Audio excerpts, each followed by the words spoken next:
చక్కగా కోలాటం నిజంగా చాలా అద్భుతంగా చేశారు. నిజంగా మీ అందరికీ ధన్యవాదాలు. అందరూ భగవంతుడు అంటే నమ్మకం ఉంది, ఉండలేదా? కాబట్టి భగవంతుడి మీద భక్తితో ఇంత దూరం వచ్చి ఎవరు ఏ విధంగా ఆయన్ని వాళ్ళ మనసులో ఉన్న భావాన్ని తెలియజేసుకోగలరో తెలియజేశారు. ఒకరు వచ్చి దండం పెట్టుకుంటారు, ఒకరు వచ్చి సాష్టాంగ నమస్కారం చేస్తారు. మీరు పోరాటం చేసి భగవంతుడికి మీలోని భక్తిని తెలియజేసుకున్నారు. అదేవిధంగా మనం ధ్యానం చేయాలి. ధ్యానం ఎందుకు చేయాలి అనేది తెలుసుకుందాం. ఈరోజు చాలా ముఖ్యమైన రోజు కాబట్టి ధ్యానాన్ని అందరికీ అందించాలి అన్న ఒక సత్సంకల్పంతో అందరికీ ఇక్కడ ఆహ్వానం పలికి ధ్యానం గురించి తెలియచేయాలన్న ఉద్దేశం అన్నమాట.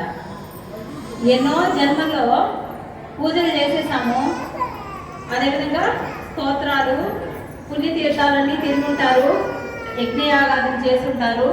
అన్నీ చేసి చేసి మానవుడు అలిసిపోయి భగవంతుడా నేను ఏం పాపం చేశాను, ఎందుకు నాకు ఈ కష్టాలు, ఎందుకు నాకు ఈ బాధలు అని ఎప్పుడైతే అనుకుంటారో అప్పుడు సాక్షాత్తు ఆ పరమేశ్వరుడు ఒక గురువు రూపంలో వచ్చి ధ్యానం చేయండి, మీరు మీ సమస్యల్లో నుంచి బయటపడిపోతారని తెలియజేస్తారనమాట. ఇప్పుడు ఇక్కడ ఈ క్లాస్ జరుగుతుంది, మీరంతా వస్తారు అనేది ముందుగానే ప్లాన్ ఉంది, కానీ మనకు తెలియదు అనమాట. మనం ఏమనుకుంటాము, ఆ గుడికి వెళ్ళినప్పుడు మాకు ధ్యానం అనేది పరిచయం అయింది అనుకుంటాము, కానీ ఆల్రెడీ మన లోపల మన ఆత్మ ఎంతో పరితపించుకుంటుంది, భగవంతుడా ఎందుకు నాకు ఈ బాధలు అని. అప్పుడు మాత్రమే ధ్యాన మార్గంలోకి వస్తారు. కాబట్టి ఇక్కడ వచ్చి మీరు అందరూ కూర్చున్నారంటే టైం పాస్ కోసం రాలేదు. నిజంగా ఆ లోపల ఉన్న ఆత్మ ఎన్నో జన్మలో ఏం చేసింది. కాబట్టి మనం చేసుకున్న గత జన్మల్లో మనం చేసుకున్న పుణ్యం వల్ల ఈ ధ్యాన మార్గంలోకి ఈరోజు మీ అందరూ వచ్చారు. కాబట్టి మీ అందరూ చాలా గొప్పవాళ్ళు. ఈ ధ్యానాన్ని ప్రపంచానికి అందించడానికి ప్రస్తుతం పత్రిజీ రూపంలో వారు మా గురువు గారు అక్కడ ధ్యాన ముద్రలో కూర్చోన్నారు కదా, వారు ప్రపంచానికంతా ధ్యానం అందించాలి, అందరూ ఆనందంగా ఉండాలి అని ఈ ధ్యానాన్ని పరిచయం చేశారు. కాబట్టి మా గురువు గారికి ఒకసారి ధన్యవాదాలు చెప్పుకుందాం. అందరూ ధన్యవాదాలు చెప్పండి గురువు గారు. కాబట్టి ధ్యానం ఎలా చేయాలి, ఎందుకు చేయాలి అన్న విషయాల్ని కొంచెం శ్రద్ధగా తెలుసుకున్నారంటే దాన్ని మీరు కంటిన్యూ చేసుకుంటారు. ధ్యానం ఎందుకు చేయాలంటే పూజ కోటి సమం స్తోత్రం, స్తోత్ర కోటి సమం జపం, జపకోటి సమం ధ్యానం, ధ్యాన కోటి సమోలయహాని ఉత్తర గీతలో కృష్ణ పరమాత్మ చెప్పారు. అంటే 1,000 సార్లు దీపం వెలిగించి ఇంట్లో పూజ చేస్తే ఎంత ఫలితమో ఒక స్తోత్రం చదివితే అంత ఫలితం. స్తోత్రం అంటే మీ అందరికీ తెలుసు, విష్ణు సహస్రనామాలు, లలితా సహస్రనామాలు చదువుతున్నారు కదా. అదేవిధంగా 1,000 సార్లు స్తోత్రాలు చదివితే ఎంత ఫలితమో ఒక్క మాల మీద హరే కృష్ణ మహామంత్రాన్ని జపిస్తే అంత ఫలితం. అదేవిధంగా 1,000 సార్లు మాల మీద జపం చేస్తే ఎంత ఫలితమో ఒక్క గంట సేపు ధ్యానం చేస్తే అంత ఫలితం. చూసారా, 1 గంట సేపు ధ్యానంలో ఎన్ని పూజలు చేసినట్టు, ఎన్ని కోట్ల సార్లు దేవుణ్ణి మొక్కినట్టు, అవునా కదా? కాబట్టి ధ్యానం అనేది అన్నిటికన్నా చాలా గొప్పది. కాబట్టి ఈ రోజు నుంచే ధ్యానం అనేది మొదలు పెట్టండి. 40 రోజులు కంటిన్యూగా పొద్దున ఒక అరగంట గంట, సాయంత్రం ఒక అరగంట గంట, అంటే 50 అంతసేపైనా చేయాలి. అప్పుడే ఆ ఫలితము వస్తుంది. కాబట్టి ఫస్ట్ ధ్యానం ఎలా చేయాలో చెప్తాను. ఒక 5 నిమిషాలు ధ్యానం చేద్దాము. తర్వాత ధ్యానం ఏ విధంగా మనకు ఉపయోగపడుతుంది అన్న విషయాన్ని చెప్పుకుందాము. ధ్యానం అంటే కళ్ళు మూసుకోవాలి, ఇలా వేళ్ళల్లో వేడి పెట్టుకోవాలి, ఇలా చక్కగా వేసుకొని కూర్చోవచ్చు, కుర్చీలో కూర్చోవచ్చు, గోడ కానుకొని కూర్చోవచ్చు. మీకు ఎలా సౌకర్యమైతే అలా కూర్చొని సహజంగా జరుగుతున్న శ్వాస, అంటే మనం లోపలికి తీసుకుంటున్న గాలి, బయటకు వదులుతున్న గాలి, మన ఆలోచన అంతా శ్వాస మీదే ఉండాలి. ఏమో అర్థమైందా? ధ్యానం చేస్తుంటే మనకి ఎన్నో ఆలోచనలు వస్తాయి. కట్ చేసి మళ్ళీ మన దృష్టిని తీసుకొచ్చి శ్వాస మీద పెట్టాలి. అలా చేస్తూ చేస్తూ ఉన్నారంటే మీ మనసు అనేది సైలెంట్ అయిపోతుంది, అంటే ఆలోచన లేని స్థితికి వస్తుంది. అది పట్టుదలగా చేయాలి. కనీసం 40 రోజులైనా చేశారంటే అప్పుడు మీకు తెలుస్తుంది ఆ రిజల్ట్. ఒక రోజు 2 రోజులు ఏది రాదు. మీరు పోరాటం వేశారు, ఎన్ని రోజులు నేర్చుకున్నారు? ఒక రోజు 2 రోజులు నేర్చేసుకున్నారా? లేదు కదా. కాబట్టి ఏదైనా కూడా మండలం రోజులు చేసినప్పుడే దాని ఫలితం అనేది వస్తుంది. కాబట్టి ఈ రోజు నుంచి మీరు మొదలుపెట్టి 40 రోజులు పొద్దున సాయంత్రం మీ వయసు ఎంతో అన్ని నిమిషాలు చేయండి. తర్వాత మళ్ళీ మీరే వచ్చి సార్ని అడుగుతారు, సార్ ఏదో ధ్యానం మొదలుపెట్టిన తర్వాత మాకేదో కాస్త మనసు ప్రశాంతంగా ఉంది అని మీకున్న డౌట్లు అడుగుతారు. మీ జీవితాలు అద్భుతంగా తయారవుతాయి. ఎందుకంటే మేము ఆనందంగా ఉన్నాం కాబట్టి మీ అందరూ కూడా ఆనందంగా ఉండాలి అన్న ఉద్దేశంతో వచ్చి ఇక్కడ ధ్యానాన్ని చెప్పాలి అని చెప్పడం. కాబట్టి ఫస్ట్ ఒక 5 నిమిషాలు ధ్యానం చేద్దాము. ధ్యానం అంటే శ్వాస మీద ధ్యాస. అందరూ కళ్ళు మూసుకున్నా ఒక 5 నిమిషాలు మీ శ్వాసను మీరు గమనించండి. అమ్మ వేళల్లో వేళ్ళు పెట్టుకోండి, వేళల్లో వేళ్ళు పెట్టుకోండి. అద్దాలు ఉంటే తీసేయండి. సహజంగా జరుగుతున్న మీ శ్వాసను గమనించండి. మాట్లాడదమ్మా, మాట్లాడగా బయటకు కూర్చో ప్లీజ్. ధ్యానము అంటే శ్వాస మీద ధ్యాస.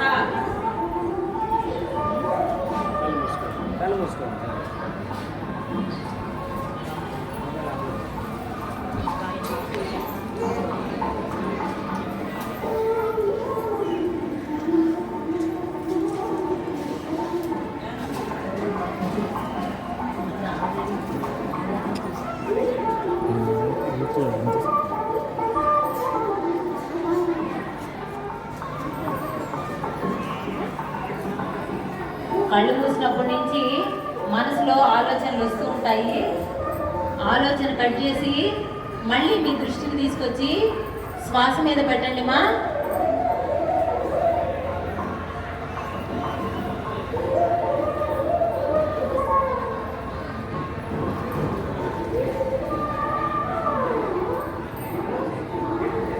ధ్యానము అంటే శ్వాస మీద ధ్యాస.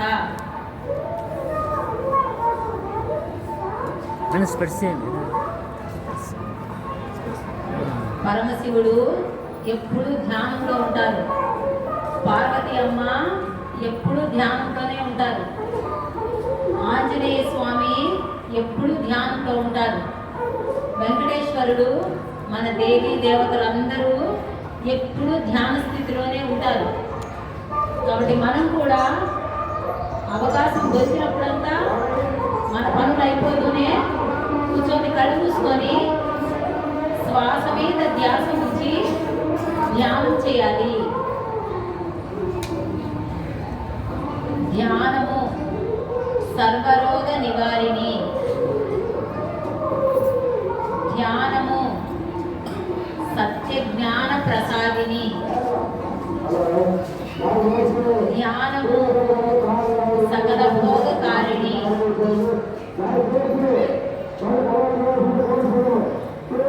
ఎప్పుడైతే ధ్యానం చేస్తారో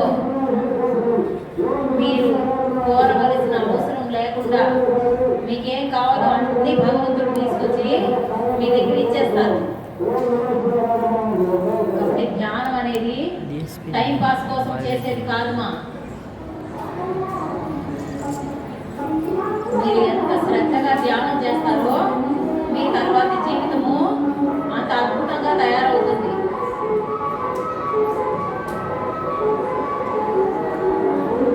సహజంగా జరుగుతున్న శ్వాసను గమనించండి.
ఇంకొక 2 నిమిషాలు ధ్యానం చేద్దాము.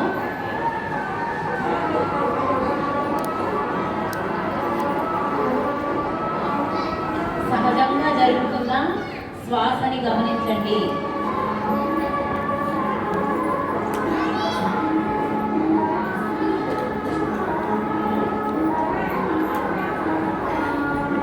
మీ శ్వాసే మీ గురువు.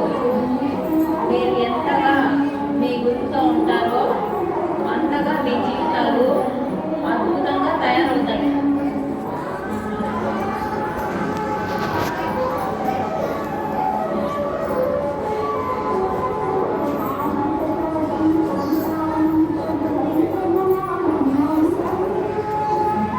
ధ్యానము అంటే శ్వాస మీద ధ్యాస.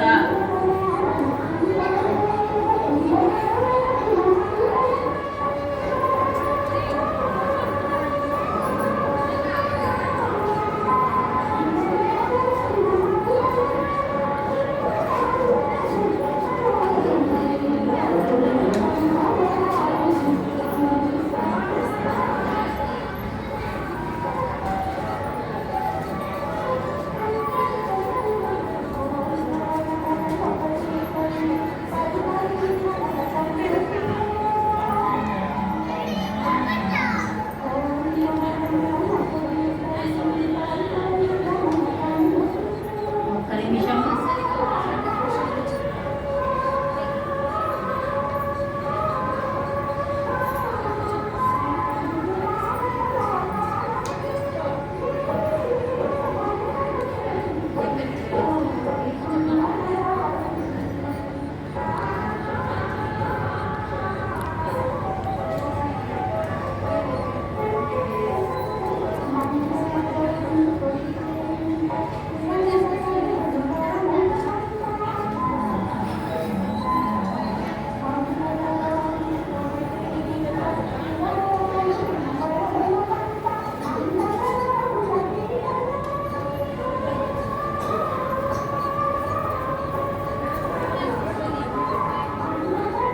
ఓకేమా? 2 చేతులు విడదీసి కళ్ళ మీద పెట్టుకోండి. కళ్ళ మీద పెట్టుకోవాలి. మెల్లగా తీయాలి. స్పీడ్గా కళ్ళు తెచ్చేయకూడదు. 5 4 3 2 1 0. మీ అరచేతులు చూస్తూ కళ్ళు తెరవండి.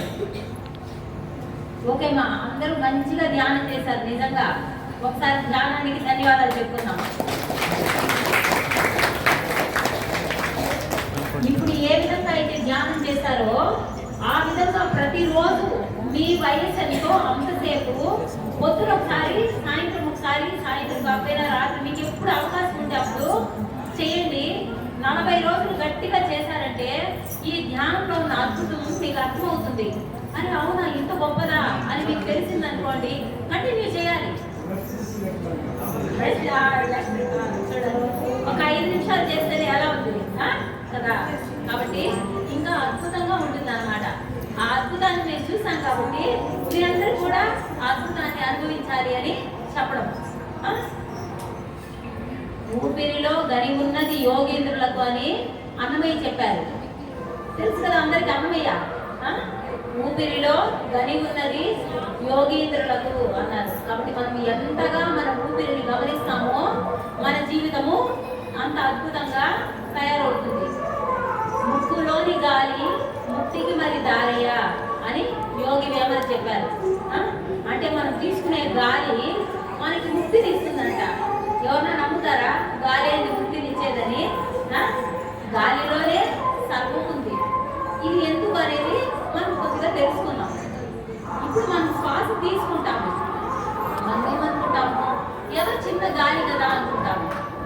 ఆ గాలి మన లోపలికి వెళ్ళి ప్రాణము, అపానము, ఉదానము, సమానము, జ్ఞానము అని పంచవాయువులుగా విడిపోతుంది.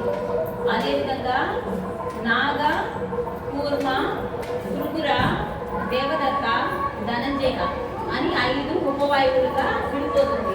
అంటే చూడండి, మనం తీసుకున్న ఒక చిన్న శ్వాస లోపలికి వెళ్ళి 5 విడిపోయిన వాయువులు మళ్ళీ 40 రకాలుగా విడిపోతాయంట. ఎవరన్నా నమ్ముతారా? 40 రకాలుగా విడిపోయిన ఆ వాయువు మన శరీరం లోపల 200 రకాల క్రియలను చేస్తుందంట. నమ్ముతారా? 200 రకాల క్రియలు.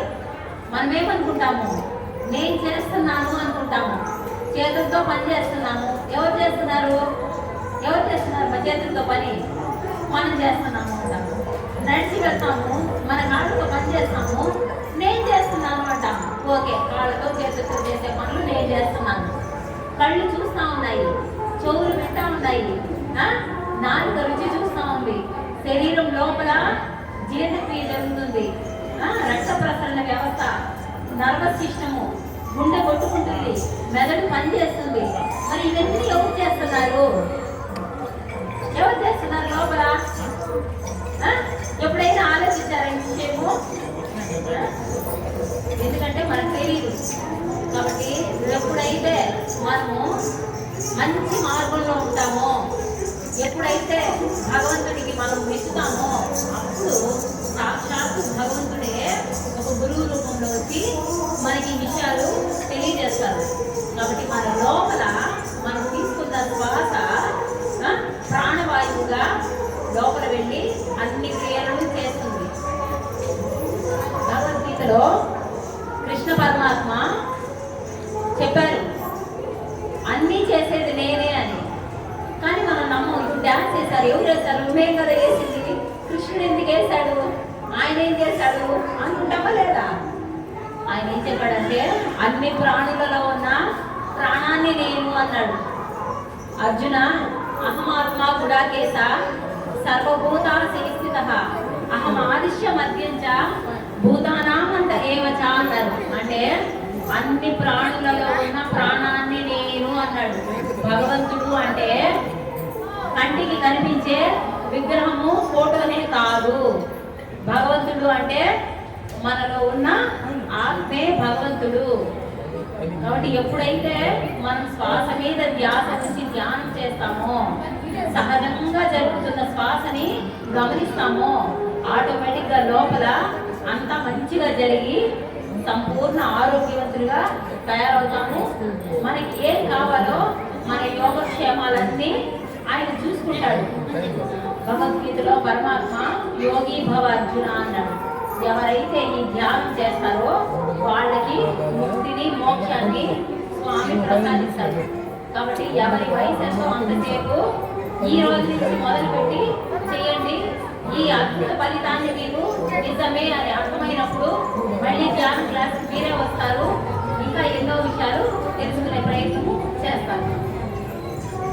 Thank you masters. మరి మేడం గారి ప్రసంగం ఉంటుంది. కేవలం పిల్లల టీం మాత్రం ప్రసాదం తీసుకోవాలి. మీరు మాత్రం వెళ్ళండి, అనుభవం ఏమైనా కూర్చోండి. పిల్లల టీం వెళ్ళండి. చిన్నప్ప మీకు ఒక ఆహ్వానం. మార్చి 7వ తారీఖున